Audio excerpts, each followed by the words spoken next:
자, 오늘 M7 바로 시작해 보도록 하겠습니다. 앞서 말씀드렸듯이 매그니피센트 7 종목 중에 엔비디아만 내렸습니다. 오늘도 어제에 이어 가장 큰 상승 탄력을 보여준 기업 테슬라부터 짚고 가겠습니다. 어제 12% 가깝게 오르고 오늘도 3% 상승을 했는데 악재와 호재가 혼재를 했어요. 일단 매도 먼저 맞는 게 나으니 저는 악재부터 보도록 하겠습니다. 유럽 판매 다시 큰 폭으로 감소했는데요. 지난달에 요 EU 쪽에서 전기차 등록 대수가 16만 4천 대 정도였거든요. 이게 전년 대비해서 26% 정도 증가를 한 수치인데 반면에 테슬라 판매는 또다시 감소를 했습니다.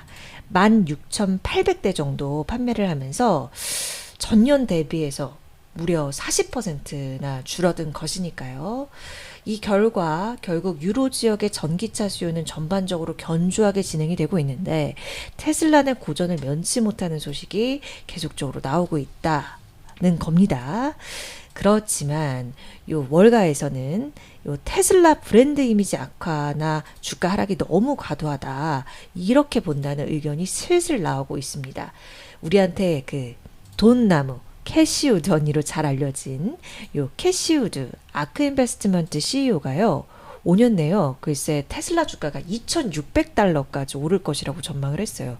지금 가격으로 비교해 보면 10배죠. 테슬라 로보트시 같은 가치 반영이 기대가 된다는 얘기였고요.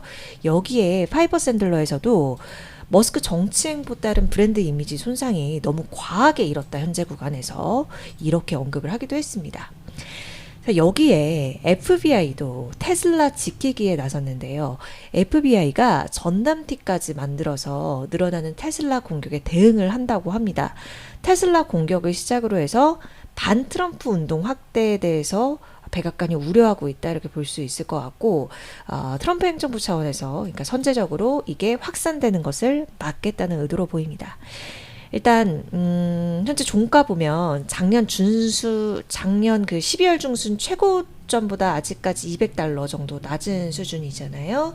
근데 연일 오르면서 5거래일에 30% 가까이 오른 테슬라였습니다.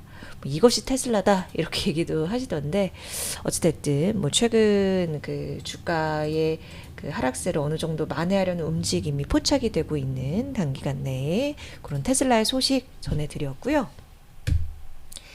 다음으로는 요 알파벳 구글 볼게요. 여러분이 왼쪽 보시면 요 구글 자율주행 로보택시 웨이모의 그 운행 중인 차량을 보이시는 건데 딱 보면 운전자가 없죠. 네. 이거 제가 여러 가지 그 사용 후기들 막 보니까 타본 사람들은 이거 로보택시 될 수밖에 없다 이렇게 느낀다는 그런 평들이 많더라고요.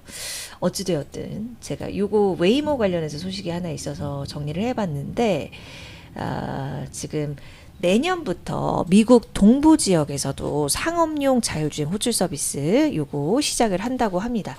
지금 현재 하고 있는 데를 보니까 샌프란시스코, LA, 피닉스 이렇게 운영을 하고 있고 오스틴에서도 우버 쪽이랑 협력을 해서 운행 중인데요. 올해 말에 일단은 애틀란타랑 마이애미에서 서비스를 일단 개시를 하고 내년에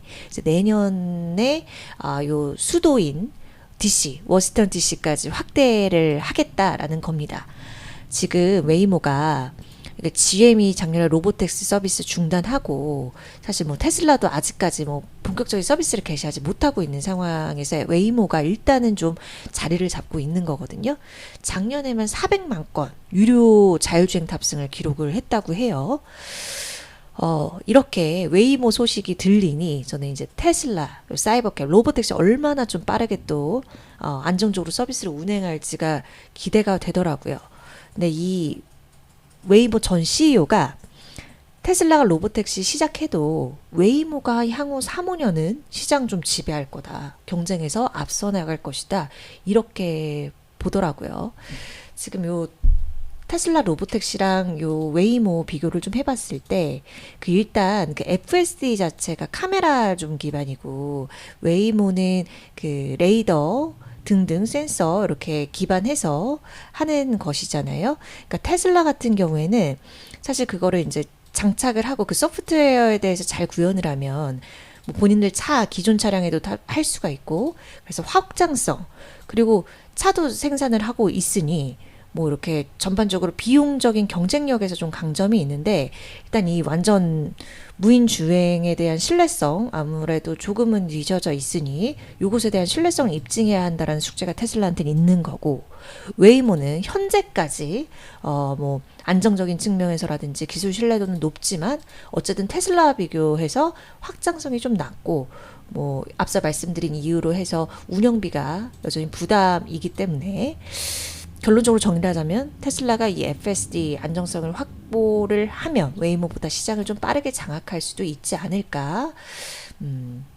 그 3년, 5년 내 요 경쟁, 좀 근시일 내 경쟁, 또 이렇게 기대가 좀 되는 부분이었고, 하나 더 말씀을 드리면 오늘 구글 관련해서 이 구글에서 지금 양자 컴퓨터 개발하고 있는 요 퀀텀 AI 하드웨어 책임자 요 임원이 요 양자컴 기술이요, 현대 컴퓨터에서 계산할 수 없는 이런 실용적인 애플리케이션을 실행할 수 있게 되는데 불과 5년밖에 걸리지 않을 것이다, 이런 발언을 좀 하기도 해서 이 소식까지 좀 전달을 드리도록 하겠습니다. 자, 다음으로 애플 보도록 할게요. 애플. 자, 애플 보시면 요 TSMC가 2나노 공정 요 첫 고객 애플이 될 것으로 보인다. 그런 소식인데요. 지금 요 TSMC가 올해 하반기에 2나노 공정 제품 양산을 앞두고 다음 달 수주에 본격적으로 돌입을 하는데, 요 나노는 아시다시피 반도체 그 회로 선폭 단위죠. 선폭이 좁을수록 소비 전력이 낮고 또 처리 속도가 빨라지는 건데, 현재 지금 세계에서 가장 앞선 기술은 3나노 정도인 거고, 그래서 이제 TSMC가 이번 달 말에 공장 요 2나노 공장 확장 행사 시작하고 다음 달부터 이제 하반기 주문 예약을 들어가는데, 지금 애플이 요 TSMC 2나노의 첫 고객이 될 가능성이 크다라는 전망이 나오는 것입니다. 지금 TF 인터내셔널 증권에서 내년에 출시되는 아이폰 요 시리즈 요 칩셋에 2나노 제품이 들어갈 것이다, 이렇게 좀 언급을 하는 그런 전망이 나오기도 했습니다.